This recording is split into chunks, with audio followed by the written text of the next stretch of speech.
Anyway, thank you. Welcome everybody to the Water Race Committee meeting held Wednesday, 8th of May. So welcome to everybody here. Karakia Timatanga, Steve. Kia ora. Mai te pai mōna, raro ki te tai. Mai te awa tonga, raro ki te awa raki. Tēnei te hapuri, awhi ai taratahi, whānau, haramai te tōki, humie, huie, taipuie. Thank you, Steve. Apologies, we'll move on to apologies of apologies from Deputy Mayor Dale Williams and Jill Eastham. And Mike Hewison. And Michael Hewison. Oh, yeah. Okay, can somebody move that we accept those apologies? I'll move. Thanks, David. Thank you, Neil. Seconded Steve, correctly. All those in favour, please say aye. Aye. Against, carried. Has anybody got any conflicts of interest, anything to declare on anything that's in the meeting agenda today? No, that's good. Thank you. And we have no public forum. So we will move on to item 5.1, item 5 in the minutes, confirmation of the minutes of the Water Race Committee meeting held on the 28th of February this year. Anybody, or everybody's got a copy of the minutes in front of them or online. Anybody got any questions? We'll move to questions first on the minutes. Item 4, the support cost being fixed to the percentage, would be 10%. And we're going to discuss that later on.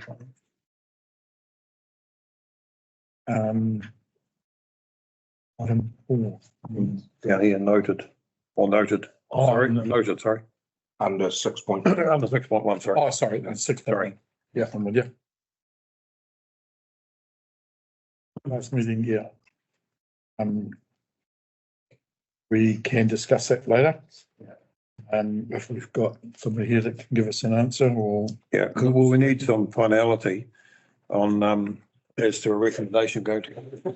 So we've got to agree what we're going to recommend that we get them to pass. Bring that up later on. Thank you, John. Anything else?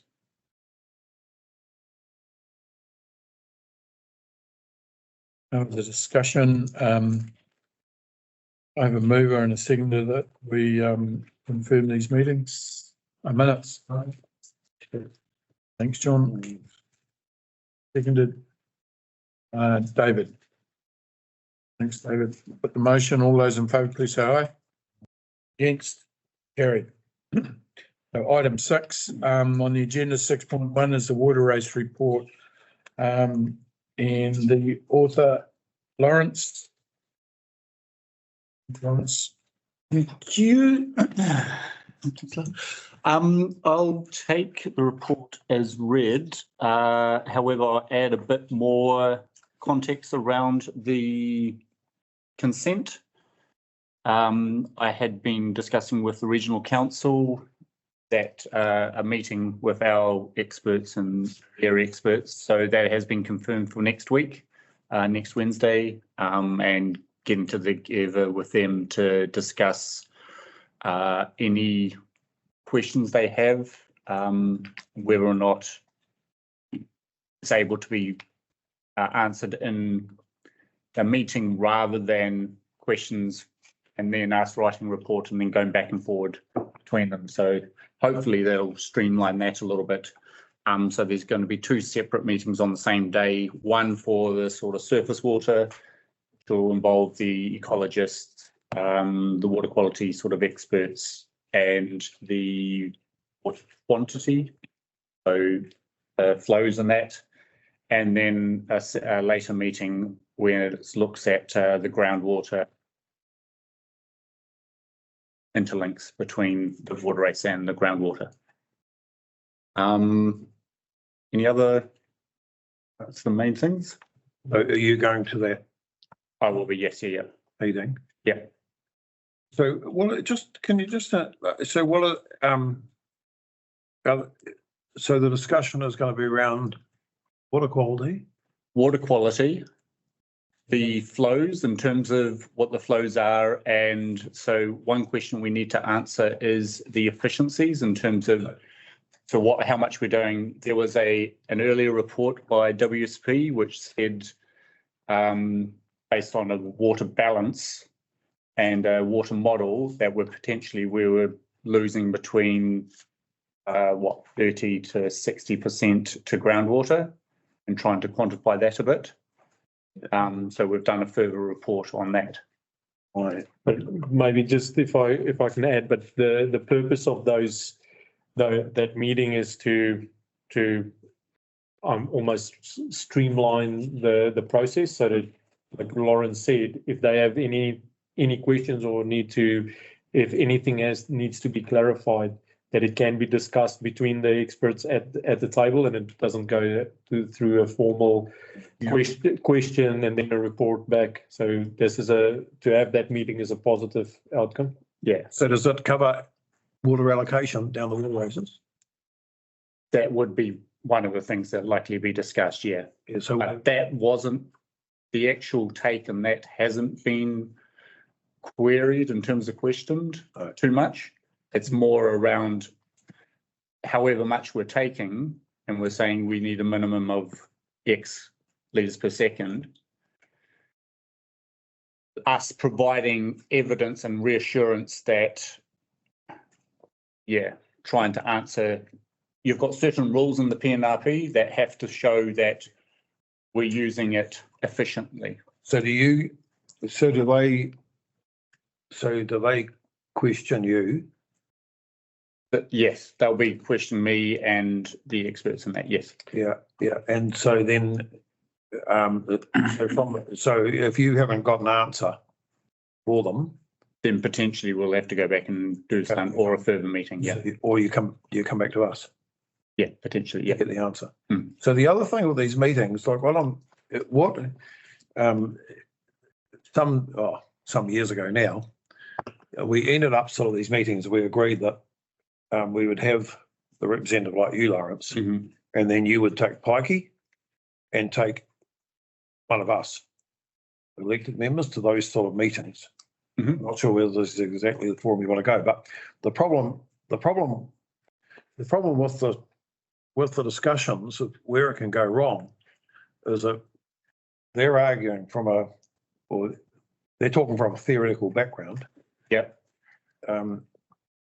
And to a large degree you are too, even though you've been part of this conversation that we have here.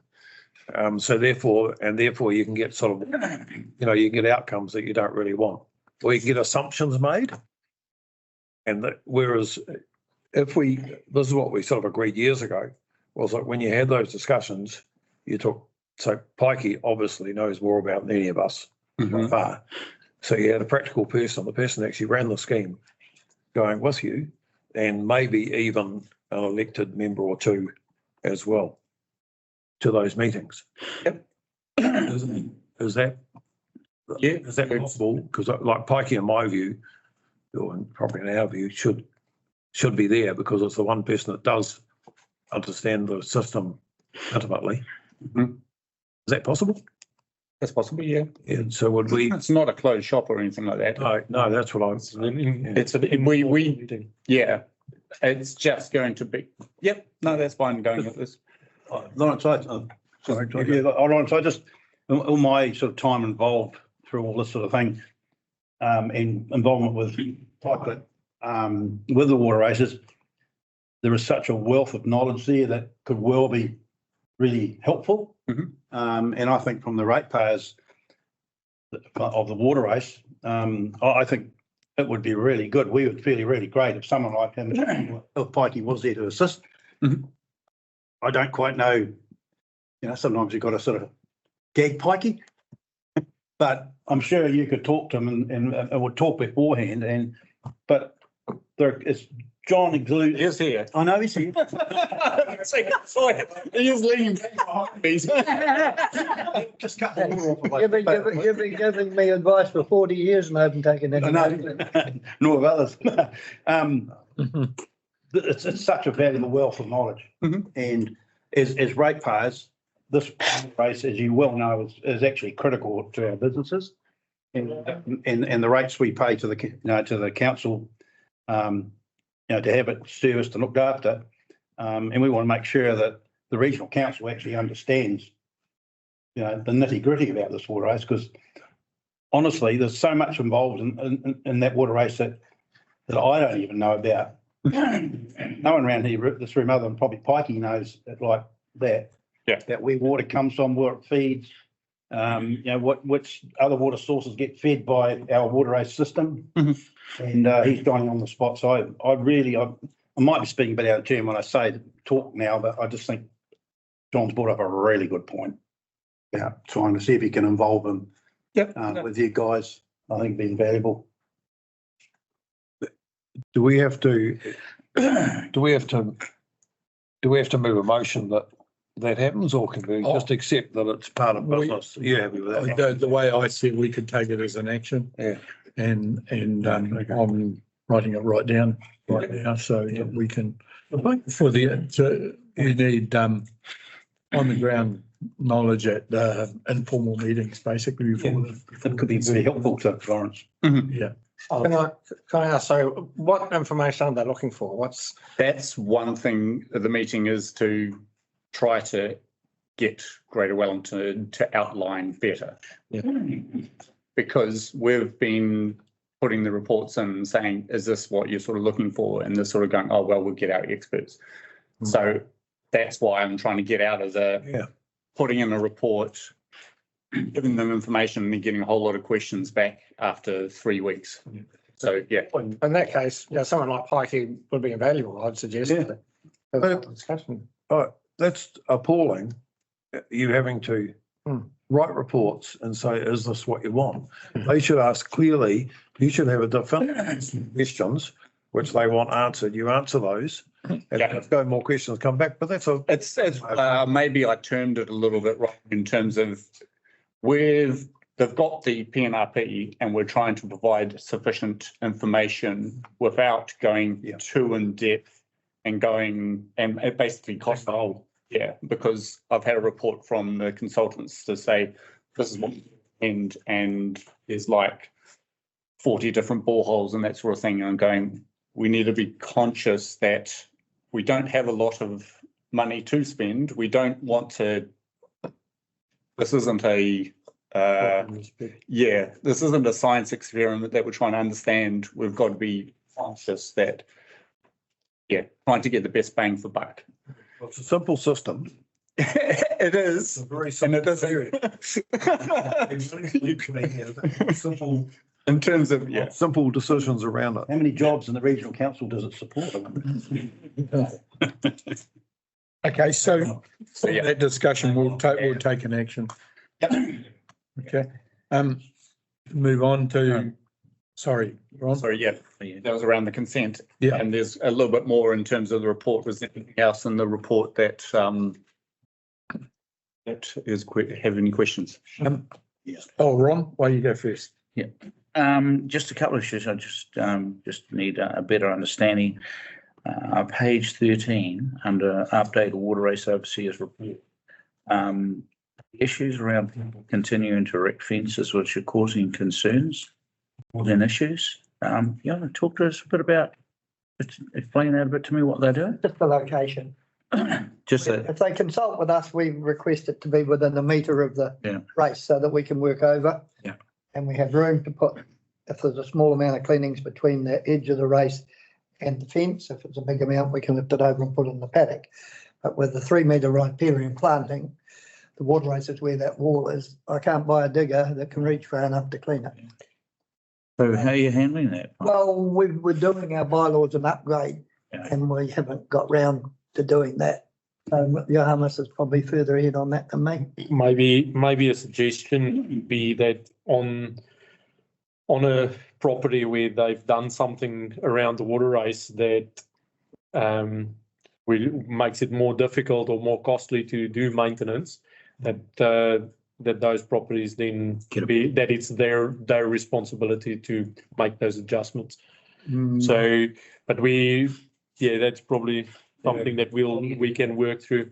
It doesn't work in practice. Yeah, that's right. The issue there is if there's a blockage there and it's their responsibility, potentially you're impacting downstream where the pit gets locked up and there's no flow and they end up going dry. Can't rely on individuals. No, I think what I'm Charge them what you ask. what I'm Charge them. Okay, right. Yeah. So maybe what we can do is, Pikey, we can start identifying these locations and then quantifying those costs and how that compares to the normal parts of the race.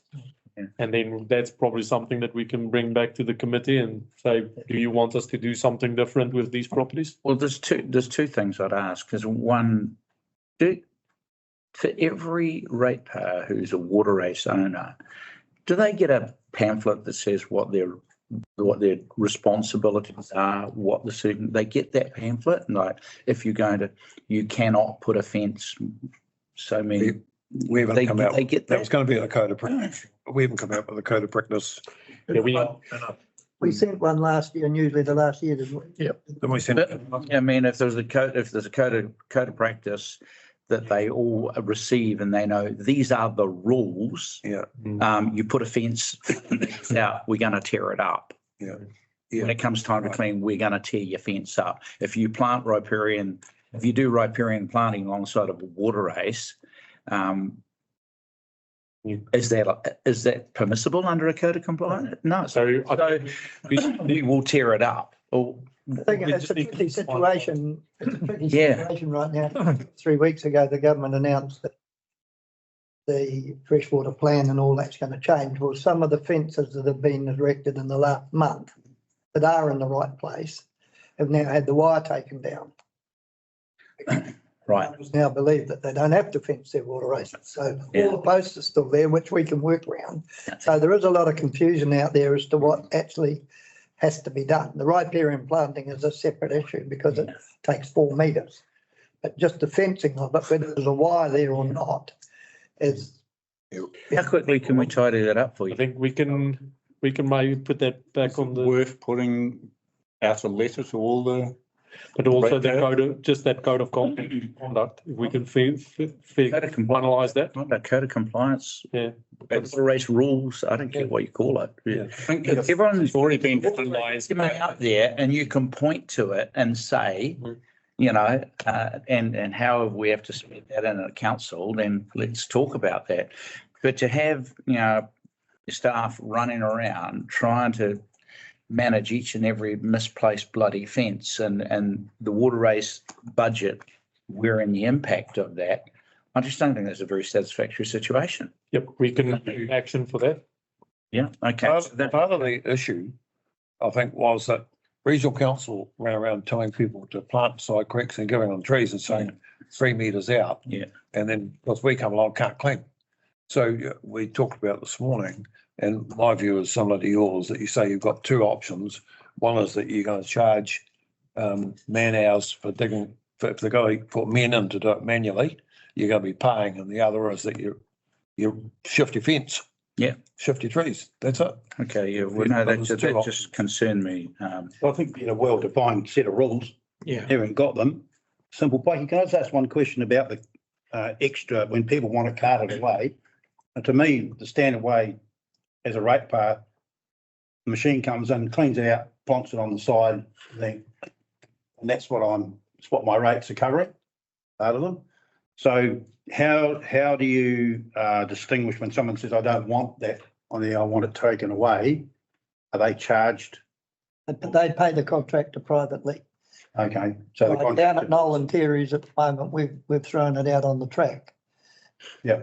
And he'll pay somebody or take it away himself. Yeah, so A lot of people don't have the facility to take it away. A lot of people have said that they will not take it away. So what I've actually done is left their property uncleaned.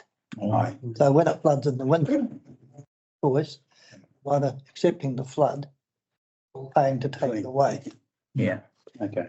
So that code of compliance thing would deal with the next paragraph that again raises concerns, and that's around spraying. You know, and if they aren't meant to be spraying the banks of the water races, if it's causing problems, then again, is that something that should be in the code of compliance? Yeah. And we make it very clear. And that where the extra costs are incurred, those costs should be sheeted straight back to the people who choose not to come. You can't hit them until it's a code of compliance that you can refer to. But once that's in place, then penalties for non-compliance would surely have to be part of it. I think because there is an existing code of practice already in place, it's probably just reminding people that it's still there. And maybe revising. I think we should have a revision in it. Yeah, can you? Bylaw to back it up. Is, Maybe we should be having a look at the code of compliance and make sure that the view of. Code of practice or whatever you want to call it. Yeah, that the wording, that our wording in the code of compliance is very clearly defined. Is that enforceable? Or does it need to go through full council? So we need to, there's already a bylaw. We need to look at what is the teeth in there, in that, and then we can possibly just update that, and that will have to go to council. Can we do that? yes. Soon? Should do it. I thought we were going to discuss that. We were, Mr. Chairman, you can correct me if I'm wrong, we were going to have a workshop. That code of compliance, some of that stuff. Look at the old one and look at some of the new things that are happening, but what makes it hard when the government come in and change the rules. So some of the new fencing that's only been in existence a month isn't out. But we can make rules around the rules Yes. just today. So And if we have to amend them down the line, then we do that. But right now, you're dealing with two problems. Yeah. And I want you to have the powers to resolve it in a way that is. Well, I think part of the delay of having a workshop and discussing this, we were waiting for the new freshwater plan to come out. Yeah, Okay. that's right. It's basically there now, so we There now. can, well, it's becoming clearer, so Well, we'll pick this up and we'll organise a workshop. Yep. Only got one more. Page 12, para 6. The contractor has been catching up on installing new culverts after the wet ground conditions to restrict access. 24 Cobden Road, when's that culvert going to be done? That's the one that Karen McPhee had a discussion with the CEO.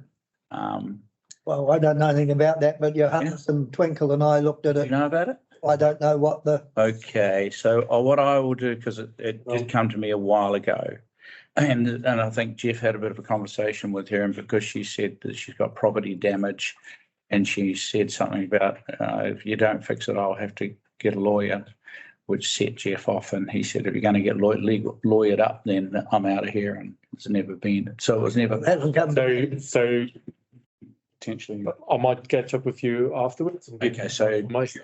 Brian, I took Brian We weren't having. and John to have a look at it. So the assessment that what we thought This is, was a couple of years ago. yeah, it's over a year ago. It must be. No, it's over a year ago. Oh. And it was in winter. She had a lot of flooding there. So the road, it hits the culvert, the pipe's clearly too small for the flow. It overflows, it goes down the road, floods the road. Someone has put a small pipe under the road I don't to think that, drain it from one side to the other. But it all goes through to her farm, and it goes through to her house and into her barn. if it is what I think it is, then it's not part of the water race. But I'll yeah, I can Either or. I've met Water race. So I've met her and her lawyers about similar, that sounds very similar a while ago. Yeah. And the lawyers were, they understood our position, but I'll probably just get more. I think putting lawyers and things aside, there's flooding the road, it's going through and flooding into her house and property. I don't think anyone would want that around here. And it's clear that where it goes through the culvert, it's a right angle. The water race goes sharp right, and that in itself creates an issue. But it's cleaning out is obviously. But I just think with the amount those two, we had a look at those pipes under there that just looks like it. Are you talking about the pipes in the road? Under in the culvert itself, whether it's, doesn't appear that it's got the capacity, and that's just why the road gets flooded. It's not the only, there's another place where the same thing is happening, but I don't think it's a water race. I just think it's a drain. I can talk to you afterwards because I've assessed their property when it was in flood. And the flooding actually doesn't come from the water race, it actually protects her property. But I can have that conversation. Now, but look at the photographs. The water race is overflowed, roads overflowed, the paddocks, it's all going through the paddocks and it goes into her buildings. And so if you can magic up a way in which it doesn't flood the. So anyway, we can discuss. It's not a water race issue. It's a bigger catchment. John's seen it, and I think we'd probably disagree. Okay. All right. Okay. Work on that. I just, question posed. The flashing of the water racing, sounds a pretty good idea. Where does the water come from? Do we go outside our consent conditions to get that? No, when the river rises above the level, we have a 480 litre a second consent normally. The river, because everything is so low, we can take 800 litres a second. Right. We open the gate, Lawrence opens the gate automatically by his phone, and we take it in over whatever, and then as soon as the rover drops, then we just drop back down. And every time you do that, it causes vegetation and bits and pieces to shift. So you've got the race running nicely, you've got all that stuff gathering on the sides, and then you double the water flow, that stuff moves, it blocks it the next way, sends the water the wrong way. So it's just a matter of going round and round and round. So the more we do it, the more times we got to reset it. Yeah. So, but it has been extremely good for the fishery, I must admit, because. And that's all good for It's a management thing, yeah. Thanks. Oh, yeah, I've just got one on the report. Well, it's not in the report. I had a ring from Jill Eastham, concerns with a concern over a safety issue when the intake is being cleaned on her property at Wainoa with debris that comes down, sticks, etc. She said she thinks that the people that are doing it, and I presume it's Woody's contractors that do it, are putting themselves in danger. Can you comment on that, Mikey, or is it? Well, in hindsight, my plan was to get them to do it as much as possible, because if I'm not here, they won't know how to do it. And unfortunately, I put my life at risk every time I've been in there in the last 48 years. And That's the way it is. still here, Pikey, shit.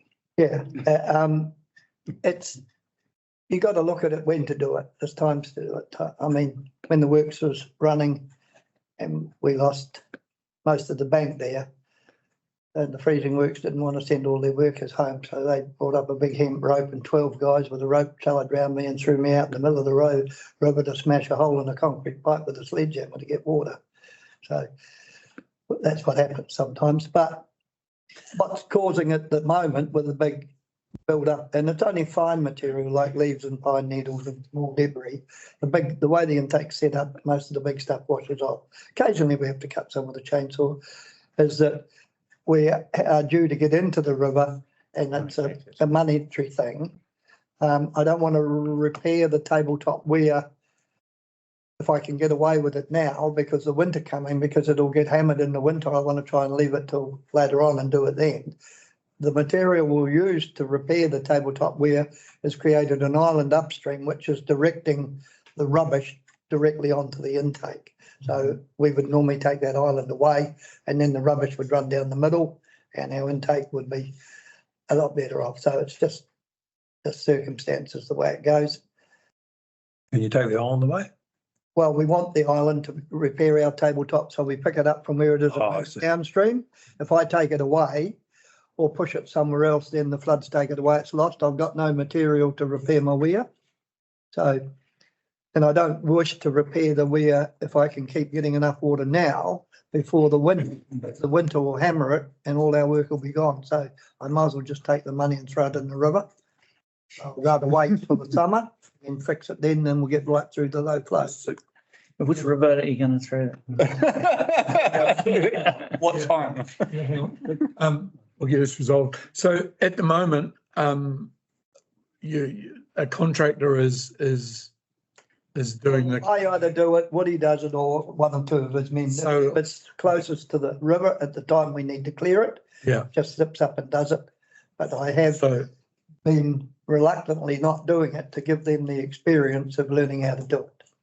okay, so if it was a safety issue, I would hope it would get escalated up to the right. Well, you're in chest waders and the water's up to about your belly button, and you're only like right up against the bank. You're not out in the middle of the river or anything like that, but it's probably, if Jill's standing up on the bank 6 or 7 meters above it, it probably does look a bit daunting when you're standing there in the water.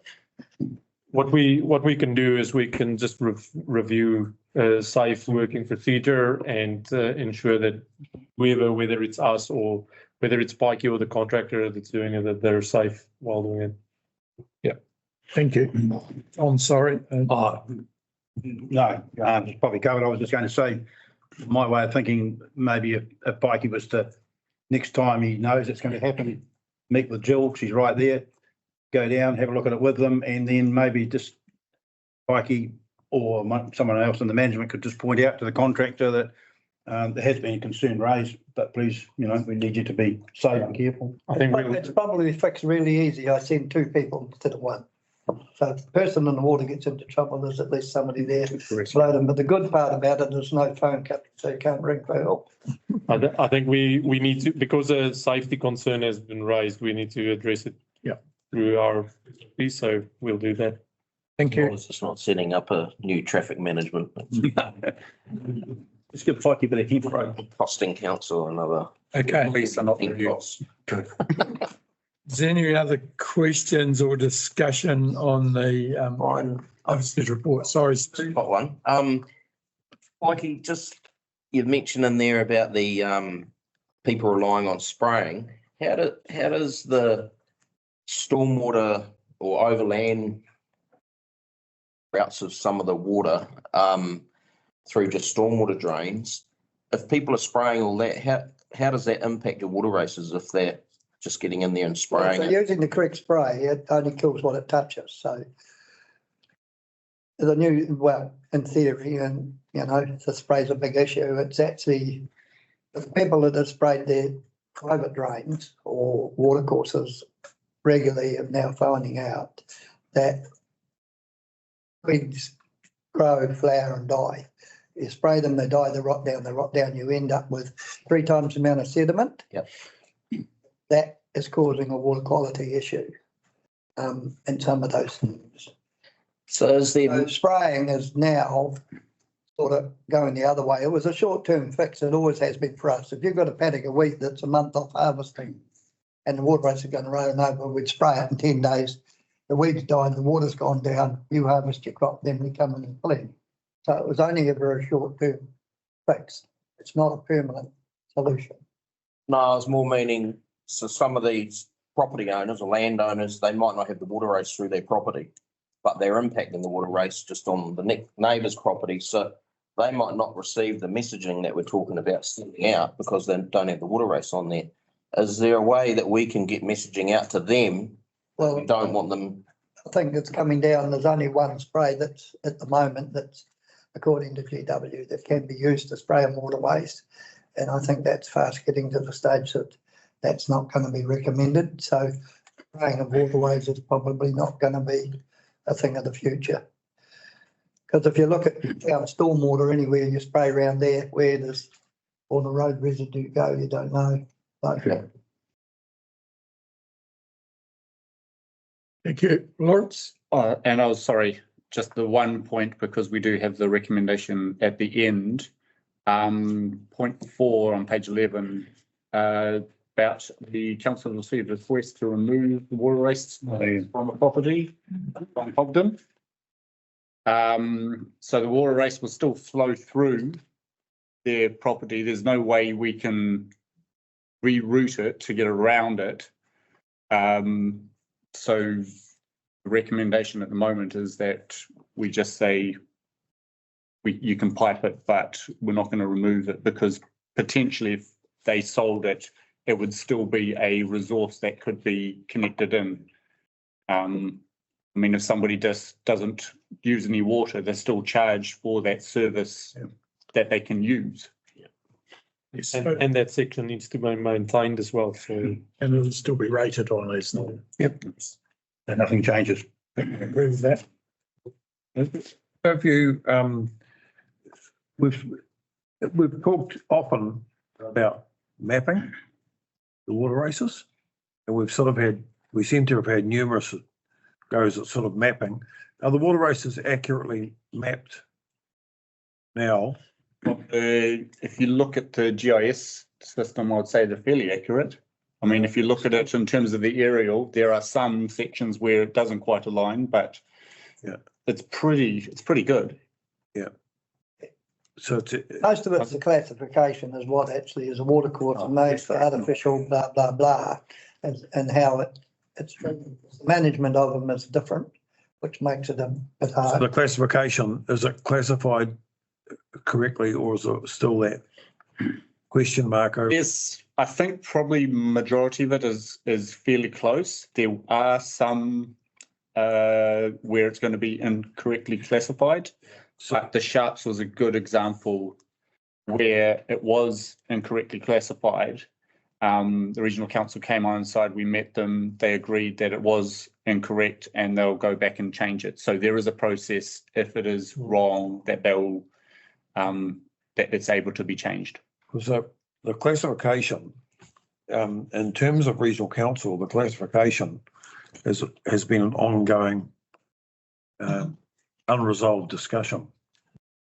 And I don't know, Lawrence, in the consent process, is there opportunity to look at that classification and sort it out? I'd say no.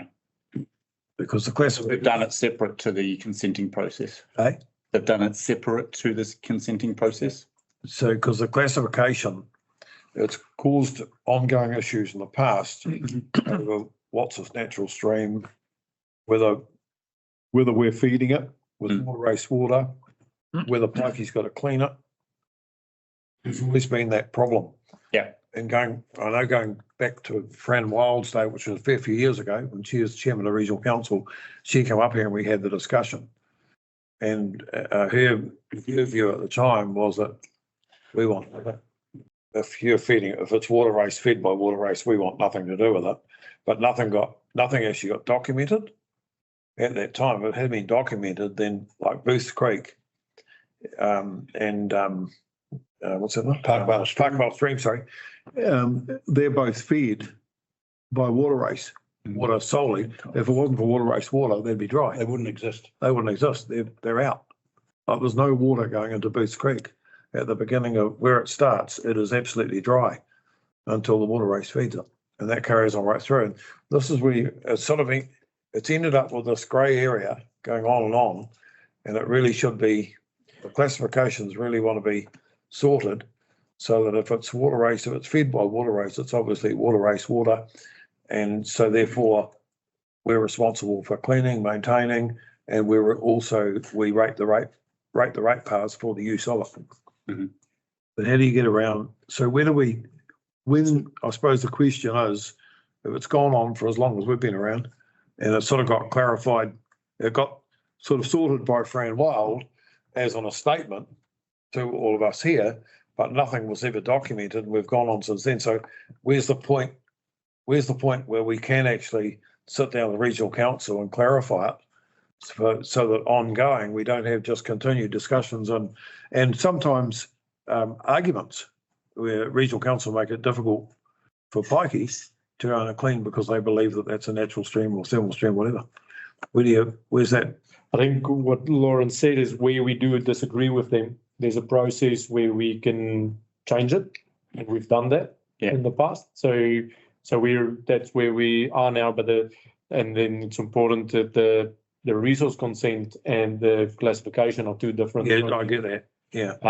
But when there's a discrepancy, we've got the ability to change that if we don't agree with them. Yeah, if it is obviously a water race, but in terms of if it's an ephemeral stream, I think you're just going to have difficulties in the regional council that can't be avoided. The only way would have been during the PNRP to have gone to the Environment Court. Yeah, because And the council wasn't prepared to put in the funds to, because there would have been an expensive, and based on the freshwater management plan at the moment, you would have just been, again, throwing away money, I don't think. Because from the regional council's point of view, there is, if you consider winter as 3-4 months, that is fed naturally from a spring, Booth Creek and Parkvale, correct? So at some time during the year, from their point of view, that is a natural stream. Yeah. So even though it isn't all of the time, from the freshwater management plan, that had to be treated as a natural stream. That's how they view it all. Yeah. And then, like I said, if we can challenge that, but we'd have to go to the environmental court to do that. If that classification is so material that we believe it's worth spending money to take them to court on that, then we do have the ability to do that. But I don't think it's so material that it would warrant you do something like that. Well, I don't think you have to go to the Environment Court necessarily, but you could sort it out with discussion and agreement with them. That's the way you'd want to do it. What my point is that in our allocation of water out of the rivers for our system, then what we supply, the fact that we're keeping Booth Creek and Parkvale absolutely going for probably 8 or 9 months of the year, should be recognised. So we've got an allocation of water. We're running our ratepayers short of water in the lower reaches of the system, but we're running heaps of water down through Booth Creek and Parkvale.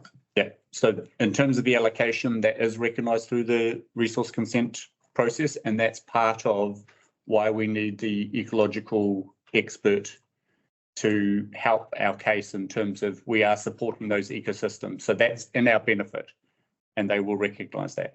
Yeah. Because even the regional councils, ecologists have sort of pointed out, because that was part of one of the concerns that was raised, was around, even though it's a water race, potentially it's created its own ecology there. So if you pipe it, are you suddenly destroying an environment now? So have those experts actually seen it? Which ones? Have they ever seen where Booth Creek and Parkvale, have they ever seen it and then seen where the water race has got water pouring into it to keep it going right down through here? Have they ever actually looked at it? So that's They may have. so they may have, but that's why we have the meeting, the upcoming meeting to discuss. So they haven't said any. So they didn't say there wasn't a kickback on the allocation. They haven't even addressed that, but we're going through the process. Yeah. So the more concern has been raised around what are we, because we've got so many different little discharges, what effect are we having on the environment? And as I was sort of trying to point out, we don't want to be going to every little discharge and going, well, there's nothing, it's not even flowing here. So there's no point in doing any monitoring. So we're trying to avoid that. So that's what they're sort of looking at in terms of that. But the allocation hasn't really been pushed back on at the moment. Thanks, John. All of that discussion just simply reminds. Just a one. So with Booth Creek and Parkvale Stream, that people have access to the water, are they ratepayers as well? Are they charged rates like we are? Because they're getting our water, which we're paying a hell of a lot for them to get the benefit of it. Shouldn't they be part of the ratepayer base? You're talking about the bores? No. So this is when we did the rights distribution and the 95.5 or 90.10. That's when you said that. So there is a public good component in the water rights that goes to the general. Yeah, so everyone pays for that, like we do for stuff around town as well. But what I'm saying is, those people who can directly access Booth's Creek or Parkvale Stream and put a 25 mil pipe in it and suck water out of it, do they have to pay a consent for that? Yes. Well, But they not shouldn't- through us, they, No. if it comes from them, they have to get it from GW. Yeah. But basically, an entitlement is they're only entitled to 2.5 litres a second without consent, Yeah. but they still need consent to draw from the stream. But they can use a 2-inch or 3-inch suction, whereas we restrict anybody directly from the waterways. So if those one of those two waterways goes through their property and that's the only waterway, how is that maintained? We supply the water. Who cleans it? Well, it depends. At the moment, under the freshwater plan, we were unable to clean it, So it's, they don't get cleaned? part of it. Oh, we can do. We can do, block it. there are, Yeah. there are provisions as a permitted activity to clean it out. It's a lot more restrictive in terms of processes and So that are we they need to charged do. by the contractor individually for that? They would be, yes, Okay.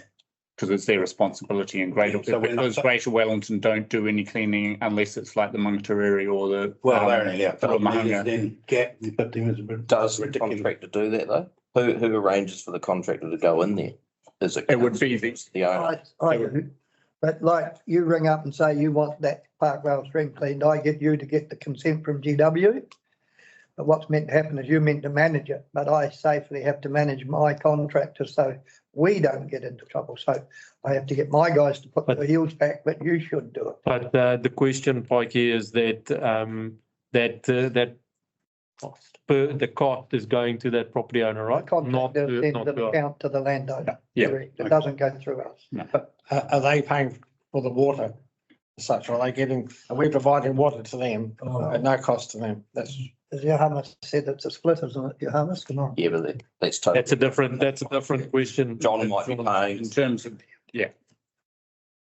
I would probably, Good question. that the answer is probably no. We can look into that. Yeah, it'd be quite interesting to find out. Noted. Ron, did you have a comment? That's all right. It's interesting to me, a lot of that discussion where you're talking regional council, just make the point that if we were a unitary authority, you'd be making those arguments. So, Thanks, Ron. life would be easier. So, being no more questions or discussion on Lawrence's report, the overseer's report / Lawrence. We've got two recommendations on page 14. One, that we received the report, and two, endorse the office decision on item 4, office to deny the request to stop charging water rates on property at Cobden Road. Can I have a mover and a seconder, please?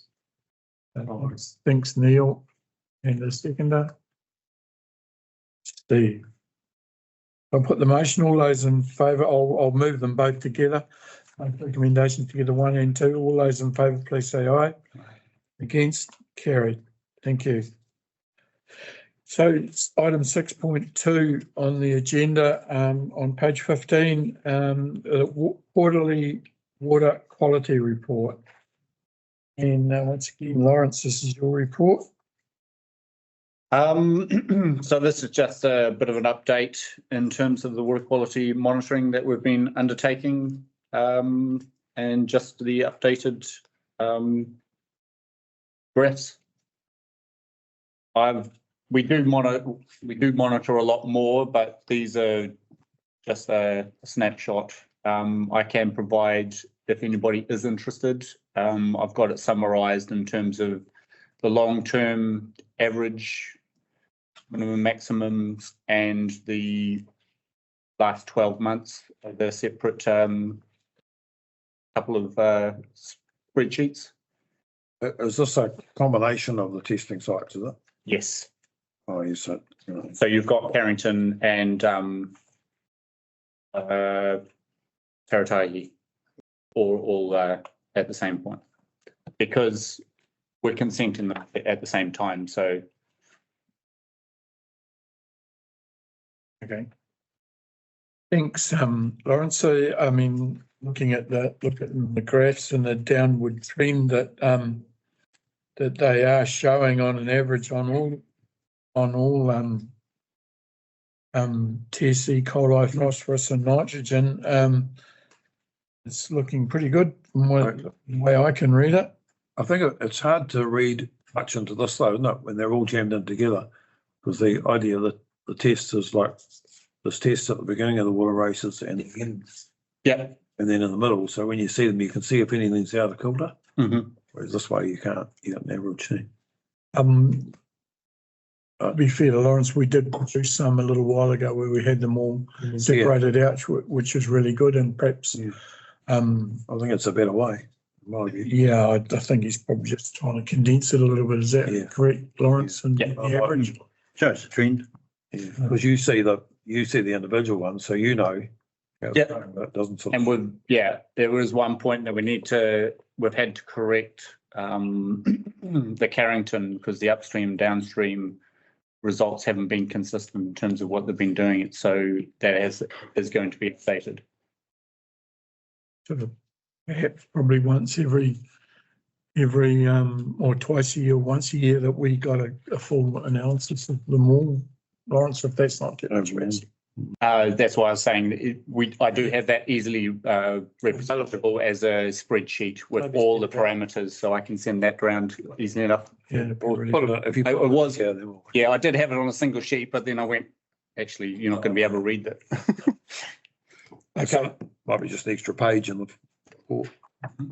Is there any more discussion or questions? Brian, I've got a question. Sorry. Lawrence, just you've mentioned in the coli, an improvement in high readings may indicate reduced overland flows. Is that the same principle for the nitrates as well? Does the overland flows that actually increase the nitrates?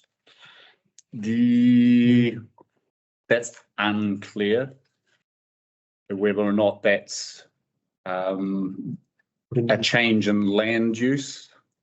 It's difficult to sort of quantify, as well as your higher nitrates are usually coming from groundwater. In terms of the groundwater around Parkvale or around the Ward 5 compared to the actual Parkvale stream, which is lower. So, yeah, it's unclear in terms without doing a lot more monitoring to actually get that sort of trend, or whether it's just because nitrates stay in the system in the environment for quite a long time. So you can be seeing a long lag in terms of what effects they are. It is potentially, yes, if more riparian planting and that sort of thing is being, because it is dissolved in it, it'll be actual plant uptake rather than your E. coli, which will be filtering through the grasses. Thank you. Any more questions?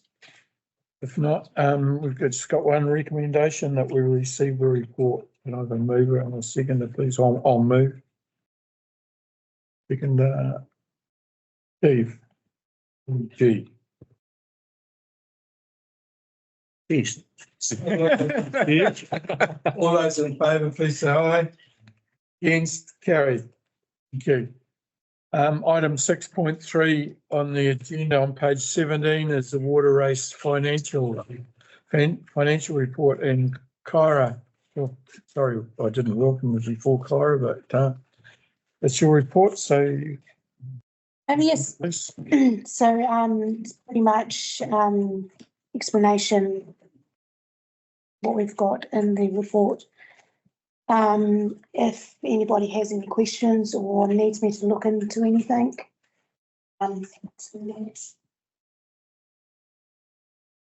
Thanks, Kyra. Chair, if I may add, the question that John asked about the 10%, Jeff is planning to take a report to the Risk and Assurance Committee around that allocation. Okay, thank you. And that's the only updates that we have on him. He had what? He did. So that in the minutes, the recommendation that's being taken to the Risk and Assurance Committee on the 22nd of May. Oh, yeah. Did he? So that's the 10%. Yes, that conversation. I'm not too sure about the detail of it yet. I haven't seen the report because it's the agenda's not out yet. Yeah, okay, because I thought that we were, last time, well, what happened, well, Jeff acknowledges that there's obviously, the background of it doesn't mean anything now because it's mistakes in the past that have got us to this point. And so what he did was he ran this new matrix, which he showed me, and we all know we're at 1.2 or whatever it is anyway. And in his matrix, which takes in roading, which takes in wastewater, and my understanding is that he came to a figure of 160,000 for water race, corporate services and operations overheads. So that 160,000 is 20% of our gross income. Okay, so then what we want is, the figure we wanted was 10%, which is the figure you're saying, Johannes, that he's using. So that top, I'm not saying he's using that. I'm saying that topic is being discussed at risk and assurance later in the month. Yeah, so my understanding was that what the next part of the process was that we had to move a recommendation from here to council what we want. And then that goes to probably what you're saying, So it can still come. That's where we were last night. It can, so the response that I had was that it's going to risk and assurance. Yeah. And from there, it could either go to council or it has to be introduced from here. But that is the next step that Jeff's taking. Yeah. So the point where we got to last time was that they went round the elected members and they all had the same view around 10%. But then we sort of the discussion seemed to go on, and it becomes a point of where's an acceptable percentage? So that's going to be a council decision. Yeah, that's right. Yeah. But I think a recommendation. So after the meeting last time, Jeff had his figures actually a bit confused, but came back. He sent us an email and he said the amount in his matrix came out 160,000, 20%. My view after the discussion, and it's only my view, it's up to the others to decide what. But I thought for the sake of moving forward and getting something in concrete, that we accepted 20% of our gross income to be paid for the services of corporate service administration, but it had to be 20%, not that matrix, not 1.5 or whatever it was of the matrix. Because the problem with the matrix, and this is what we talked about, is that is taken over the whole council business. So what happens is that we're sitting aside with our little bit of business, and our little bit of business is financially separate from the council. So when we're not increasing rates to the ratepayers this year based on what it's going to cost to run the water race.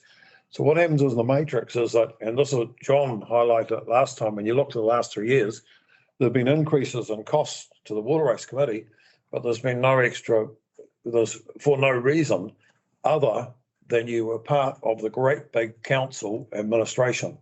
So what we're saying is that that's what I believe, except Jeff's figure that he came to of 160,000, 20%, and I believe that we should accept that recommend to council that we get charged 20% of our gross income, whatever that may be.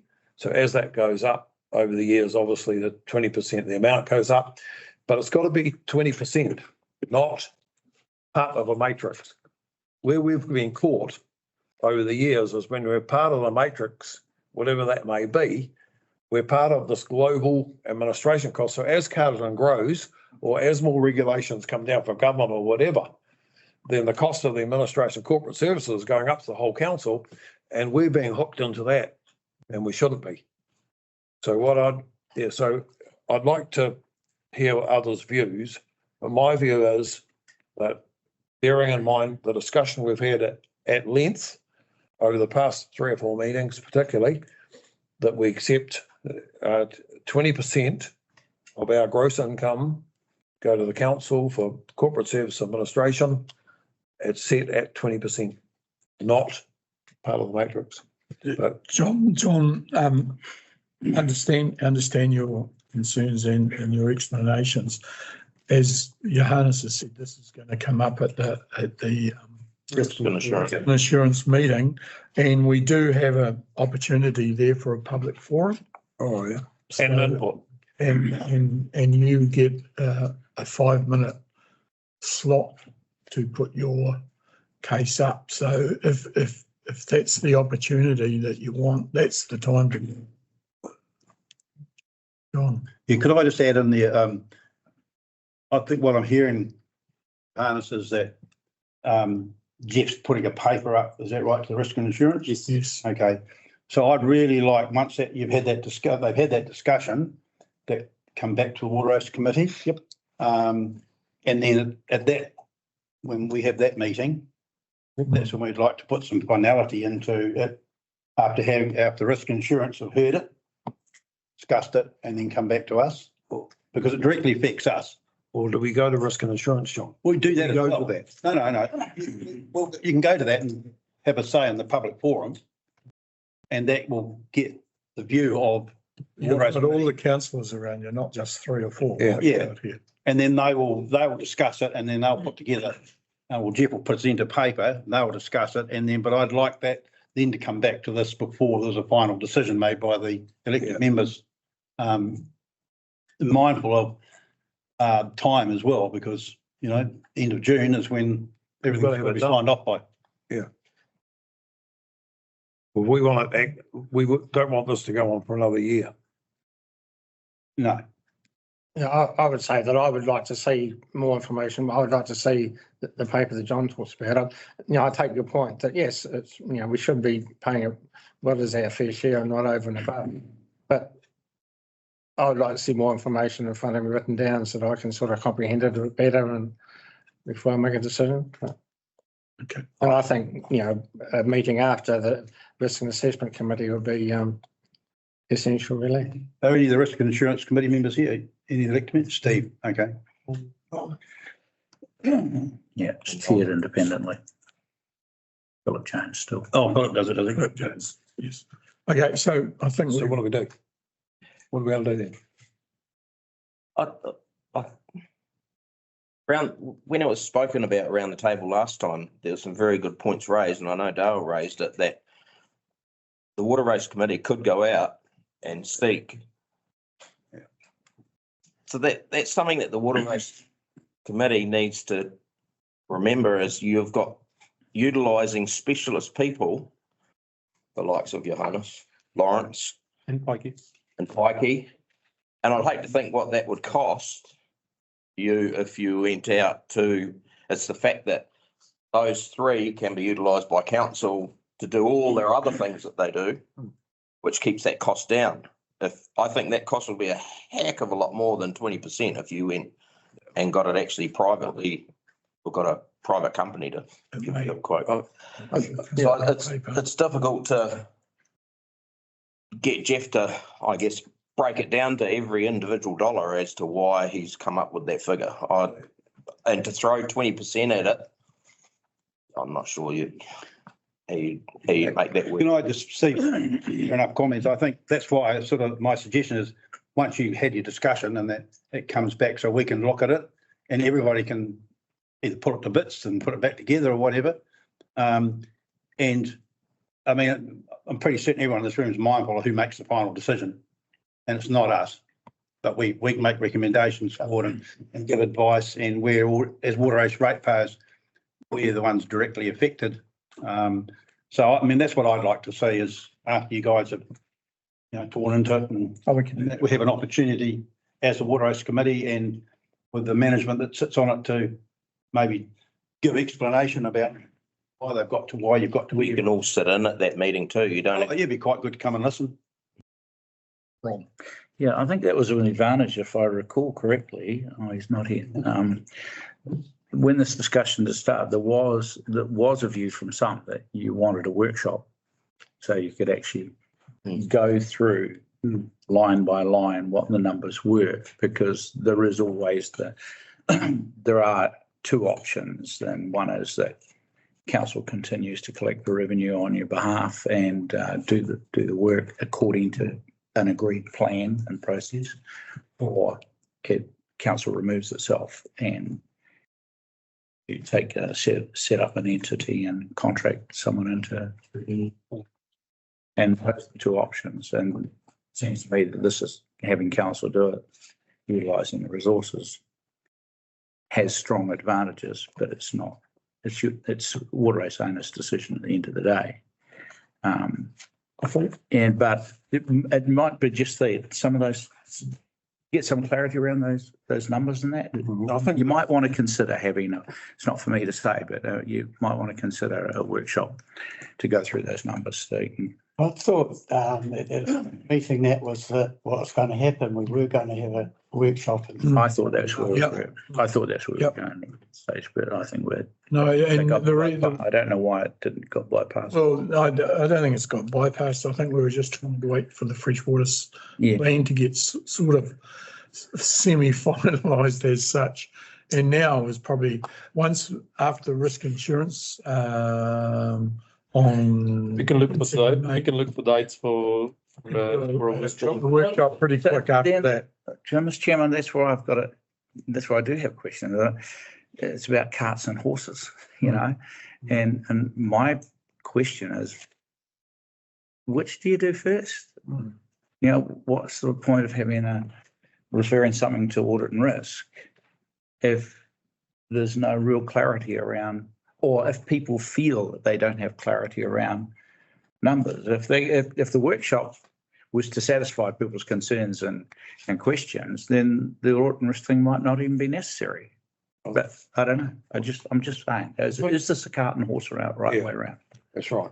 I think going back, but I'm trying to put one over the council, for heaven's sake. But what was identified is that the administration corporate services 4 years ago were 76,000.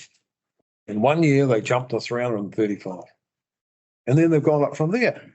Now, if you look now, you're 45% of your gross income, which is bloody ridiculous. And you can't tell me that you can't administer an $800,000 business for less than $450,000. That's 4.5 people paid 100 grand a year just to do waterway stuff. I don't think that's. And Jeff, when I identified it, I mean, Jeff tried to look back on where the mistakes. He said to me, "You're right on the money. This is wrong." And then he's come up with a matrix. So we've got to that point.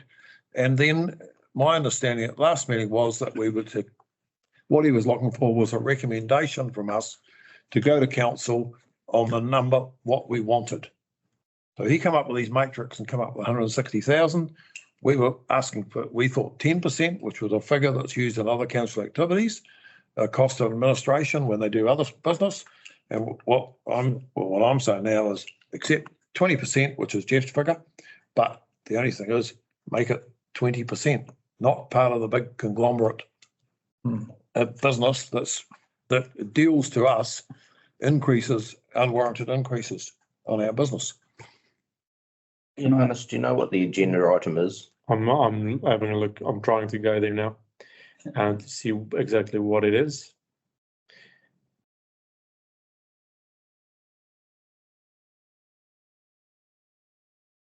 I don't think it's a paper yet. Not a paper. Yeah, I know he's planning to take a report. I don't know what the item is like. Okay. I'll remind him because he did say he was going to do that. Yeah. It's too early to have it in there. Okay. Well, we need to do some homework on that and then either set a workshop before or straight after the I'll have a catch up with, I'll get hold of Jeff after this and just see what was the discussion and what was the thought process about going through a risk and assurance, and I can maybe get back to you. If I'm surprised that this is coming to risk and assurance and not coming to all of council for us to have a discussion, because we're really limiting the discussion to only 4 of us. I'm a little bit surprised by that. I can, like I said, that's what that's the heads up that I received. I can get hold of him, get more information and get back to the committee. Yeah. And I just, Mr. Chairman, final. I can't help but get a sense that the reason that the underlying issue here, and tell me if I'm wrong, is a sense of grievance that people feel they were overcharged, grossly overcharged, quite a time, and that no matter how our current CEs looked at it, he himself is struggling to understand why those charges were set. And therefore, he's proposing a way forward and a formula for the future. But I guess my sense is that people are going to be questioning the way forward because it doesn't address the past issue. And I think maybe that's where a workshop, that's maybe where management need to do some thinking. We're drafting up a paper for risk, audit and risk to look at. With audit and risk, we'll have to look at the risk holistically. Mm-hmm. And if there are underlying issues that have caused a grievance that has not been dealt with, perhaps they should be. And perhaps that should be mediated before we proceed, or we test the water to see if there is a desire for mediation in that space. Thanks, Rob. Okay, we'll leave that discussion there at that. So then, Mr. Chairman, if I may, but then you'd want a workshop before the audit and risk committee, wouldn't you? Well, Because no one's going there without a fair We'll amount. delay the paper to the audit and risk. got it. Whichever. Okay, any more discussion on Ira's financial report, or is everybody happy with it? No more? It's good. We've got one recommendation that the committee receives the report. Could I have a mover and a seconder, please? Thanks, Neil. And seconder. Thanks, John. I can't second anything. Oh, sorry, John Mack. Oh, yeah. All those in favour, please say aye. Aye. Against, carried. So that's the last item on our agenda today. So before I close the meeting, I'll just close with a closing Karakia. Ka whakaira titau, ka watia I tiara, ki wakatahi e, ki wakatahi e, hui e taiki e. Thank you. Declare the meeting closed.